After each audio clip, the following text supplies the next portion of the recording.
Assalamualaikum warahmatullahi wabarakatuh. Halo Bapak Ibu sekalian, sahabat sekalian, para operator Arkas dimanapun Anda berada.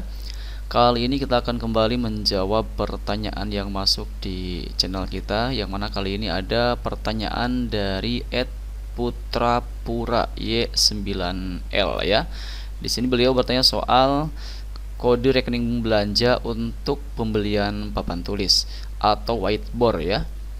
Baik, jadi untuk Bapak Ibu sekalian yang mungkin saat ini juga ada yang mungkin punya pertanyaan yang sama seperti halnya yang ditanyakan oleh Bang Putra kali ini, namun bingung misalkan masuk di rekening belanja yang mana untuk pembelian papan tulisnya. Nah, silahkan simak baik-baik sharing kita kali ini sampai selesai, jangan di skip tentunya.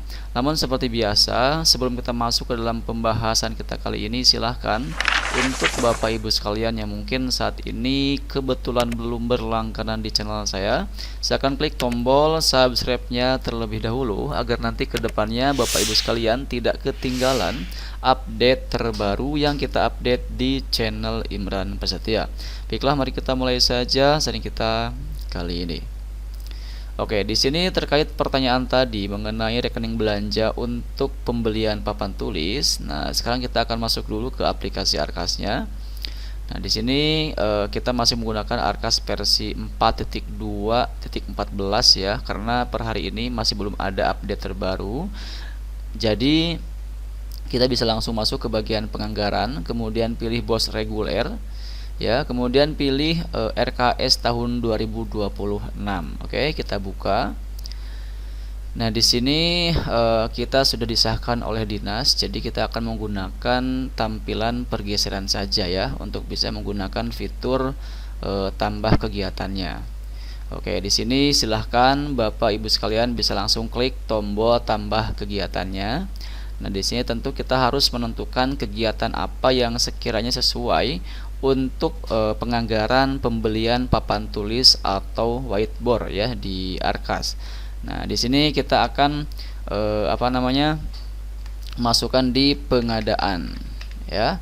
Di pengadaan. Nah, di sini untuk pengadaannya kita akan masukkan di standar sarana dan prasarana dengan kode 050804, yaitu di pengadaan perlengkapan satuan pendidikan selain alat multimedia pembelajaran ya. Jadi silakan bisa gunakan yang ini untuk kegiatannya ya, karena untuk yang lainnya ini adanya APE, ada buku teks, ada perlengkapan daya dan jasa, dan ini tidak sesuai ya. Jadi di antara keempat pilihan ini yang pengadaan perlengkapan satuan pendidikan selain alat multimedia lah yang sesuai ya untuk pengadaan pembelian papan tulis. Jadi kita pilih yang itu.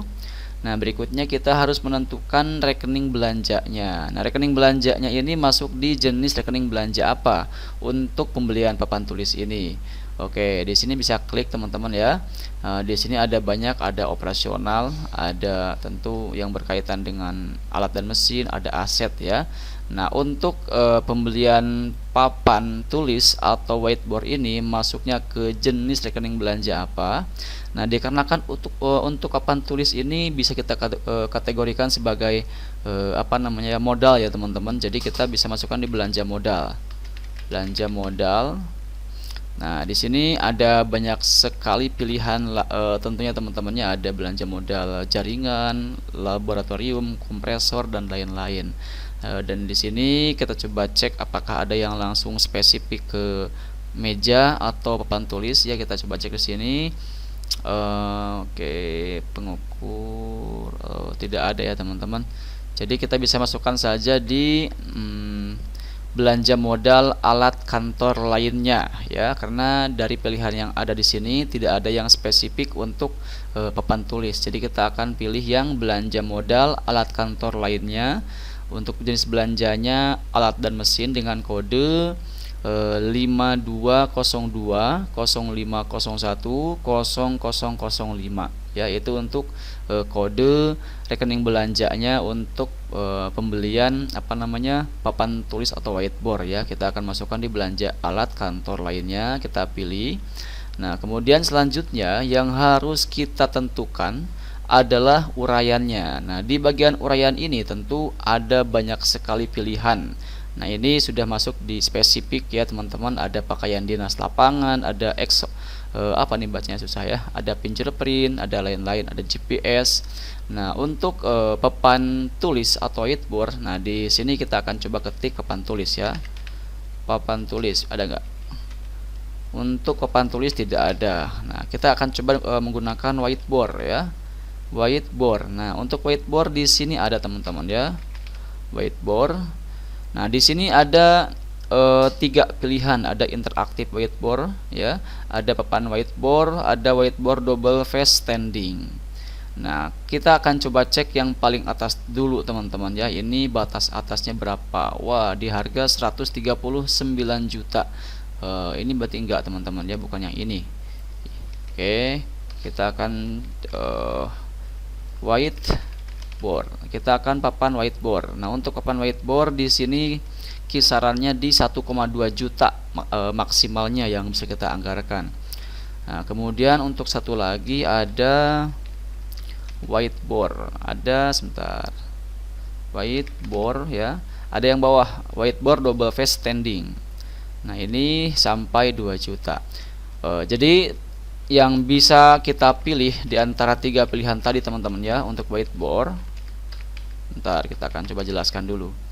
Nah, kalau misalkan papan tulis atau whiteboard yang ingin kita beli harganya itu ya cukup di kisaran 1 jutaan, nah kita bisa pilih yang papan whiteboard. Dan biasanya untuk yang papan whiteboard ini jadi satu sisi teman-teman ya whiteboardnya, tidak double seperti yang bawah. Kalau yang whiteboard double face standing, nah ini bisa dibulak-balik teman-teman ya. Jadi depan belakang itu bisa kita gunakan untuk sebagai media kita pembelajaran kita di sekolah ya. Jadi kita bisa di standingkan, dibalikan, itu bisa teman-teman. Nanti kita juga akan sisipkan link produknya seperti apa yang dimaksud dengan whiteboard face standing dan papan whiteboard biasa itu seperti apa. Tapi untuk yang biasa mungkin ya sudah pada tahu ya teman-teman. Jadi nanti silahkan kalau misalkan masih bingung, sedang mencari referensi juga tempat pembelian papan tulis baik yang double face atau yang biasa, nanti kita akan sisipkan linknya di video kita kali ini. Jadi nanti kalian bisa coba cek di sana. Kalau misalkan harganya masuk, harganya sesuai dan dianggap murah, nah kalian bisa menggunakan atau beli di link tersebut teman-teman ya. Dan di sini kita tidak promosi karena tidak punya toko, kita hanya menyisipkan link produk yang sesuai dengan yang kita bahas di kesempatan kali ini, seperti itu. Baik, mungkin itu saja yang bisa kita sampaikan di kesempatan kali ini ya. Semoga bisa bermanfaat buat Bapak Ibu sekalian dimanapun Anda berada. Dan kalau misalkan masih ada yang ingin ditanyakan seputar Arkas atau mungkin seputar rekening belanja yang lainnya yang sekiranya masih bingung untuk kalian pilih, nah silakan bisa bertanya kembali di kolom komentar yang tersedia di video kita kali ini. Dan nanti jika seandainya perlu kita bahas lebih lengkap, kita akan bikinkan pembahasannya khusus di update video berikutnya. Jadi jangan lupa untuk subscribe channel ini supaya nanti Bapak Ibu sekalian tidak ketinggalan update terbaru di channel Imran Prasetya. Terima kasih. Wassalamualaikum warahmatullahi wabarakatuh.